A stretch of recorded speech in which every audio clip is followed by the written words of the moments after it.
നമസ്കാരം. മലയാളി വാർത്തയിലേക്ക് സ്വാഗതം. സമൂഹമാധ്യമങ്ങളിൽ വൈറലായ റെഡ് വോളണ്ടിയർ മാർച്ചിന്റെ സന്തോഷത്തിലാണ് തിരുവനന്തപുരം മേയറായിട്ടുള്ള ആര്യ രാജേന്ദ്രൻ. CPM ജില്ലാ സമ്മേളനത്തിന്റെ ഭാഗമായിട്ടാണ് മേയർ ആര്യ വീണ്ടും റെഡ് വോളണ്ടിയർ കുപ്പായം അണിഞ്ഞത്. മാർച്ച് കാണാനെത്തിയ പലർക്കും മേയർ യൂണിഫോം അണിഞ്ഞ് മുന്നിൽ നിൽക്കുന്നത് കണ്ടപ്പോൾ കൗതുകം. സന്തോഷം അറിയിച്ചു വിളിക്കുന്ന സഖാക്കളും ഒരുപാട്. റെഡ് വോളണ്ടിയർ മാർച്ചും തുടർ വിശേഷങ്ങളും ആര്യ തന്നെ മാധ്യമങ്ങളോട് പങ്കുവച്ചിട്ടുണ്ട്. താൻ നേരത്തെ റെഡ് വോളണ്ടിയർ ആണ്. 2017 സമ്മേളനത്തിൽ റെഡ് വോളണ്ടിയർ ആയിരുന്നു.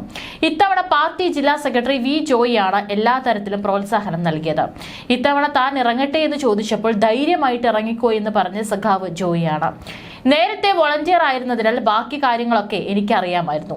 ഒത്തൊരുമയുടെ എല്ലാ വോളണ്ടിയേഴ്സിനും ഒപ്പം നിൽക്കാൻ പറ്റിയെന്ന സന്തോഷമുണ്ട്. മേയറായിരിക്കുമ്പോഴും പാർട്ടിയുടെ ഭാഗമായി റെഡ് വോളണ്ടിയർ ആകുന്നതിൽ ഇരട്ടി സന്തോഷമാണെന്നാണ് ആര്യ രാജേന്ദ്രൻ പറഞ്ഞിരിക്കുന്നത്. എല്ലാവർക്കും സന്തോഷമായി. റെഡ് വോളണ്ടിയർ ആയിട്ട് കാണുമ്പോഴുള്ള സന്തോഷം മുഖ്യമന്ത്രിയും അറിയിച്ചു. ഗോവിന്ദൻ മാഷും ബേബി സഖാവും എല്ലാം സംസ്ഥാന ജില്ലാ നേതാക്കളും അഭിനന്ദിച്ചു. 2 സമ്മേളനങ്ങൾക്ക് മുൻപ് ഞാൻ വോളണ്ടിയർ ആയതിന്റെ ചിത്രം എല്ലാവരുടെയും മനസ്സിലുണ്ട്. തെരഞ്ഞെടുപ്പിൽ മത്സരിച്ചപ്പോൾ ആ ചിത്രം വലിയ തോതിൽ പ്രചരിച്ചിരുന്നു. പഴയ ഓർമ്മയിലേക്ക് തിരിച്ചു പോകുന്നത് എല്ലാവർക്കും സന്തോഷമുള്ള കാര്യമാണ്. വോളണ്ടിയർ ആയിരിക്കുക എന്നത് ജീവിതത്തിലെ പ്രധാനപ്പെട്ട കാര്യമായാണ് താൻ കരുതുന്നത്. സ്റ്റേജിൽ ആവേശം ധരിച്ചിരിക്കുമ്പോൾ എല്ലാ വോളണ്ടിയർമാരെയും പ്രതിനിധീകരിച്ച് ഇവിടെ ഇരിക്കുന്നത് പോലെയാണ് തോന്നിയത്. ആ വേഷത്തിൽ കണ്ടപ്പോൾ ശിവൻകുട്ടി സഖാവ് ഉൾപ്പെടെ സന്തോഷത്തിലായിരുന്നെന്നും ആര്യ സന്തോഷം പങ്കുവച്ചു.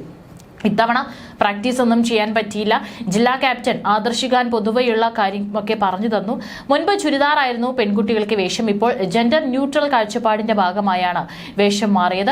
പുതിയ യൂണിഫോമിനനുസൃതമായി എന്തൊക്കെയാണ് ചെയ്യേണ്ടതെന്ന് ആദർശികാൻ പറഞ്ഞു തന്നു. ചെറിയ അസുഖമൊക്കെ ആയതിനാലാണ് പ്രാക്ടീസിൽ പങ്കെടുക്കാത്തത്. പിന്നെ ജില്ലാ സമ്മേളനം തുടങ്ങിയപ്പോൾ ആ തിരക്കിലുമായിരുന്നു. മുൻപേ സ്കൂളിൽ പഠിക്കുമ്പോൾ ബാൻഡ് ടീമിൽ ഉൾപ്പെടെ താനുണ്ടായിരുന്നുവെന്നും ആര്യ പറഞ്ഞു.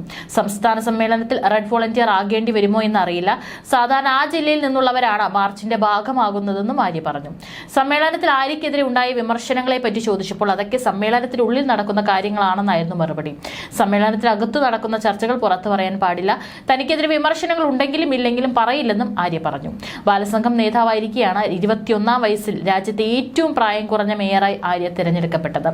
നഗരസഭയും മേയറുമായി ബന്ധപ്പെട്ട വിവാദങ്ങളിൽ ജില്ലാ സമ്മേളനത്തിലടക്കം വിമർശനങ്ങൾ ഏറെ ഉയർന്നെങ്കിലും ജില്ലാ കമ്മിറ്റിയിലേക്കും ആര്യ ഉയർത്തപ്പെട്ടു.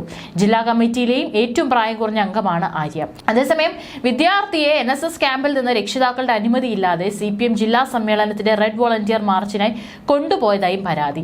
മകനെ കാണാനായി അച്ഛൻ ക്യാമ്പിൽ എത്തിയപ്പോഴായിരുന്നു പ്രാദേശിക CPM പ്രവർത്തകർ കൂട്ടിക്കൊണ്ടുപോയതായി അറിയുന്നത്. സംഭവത്തിൽ ഏണിക്കര സ്വദേശി ഹരികുമാർ പേരൂർക്കട പോലീസിൽ പരാതി നൽകിയിട്ടുണ്ട്.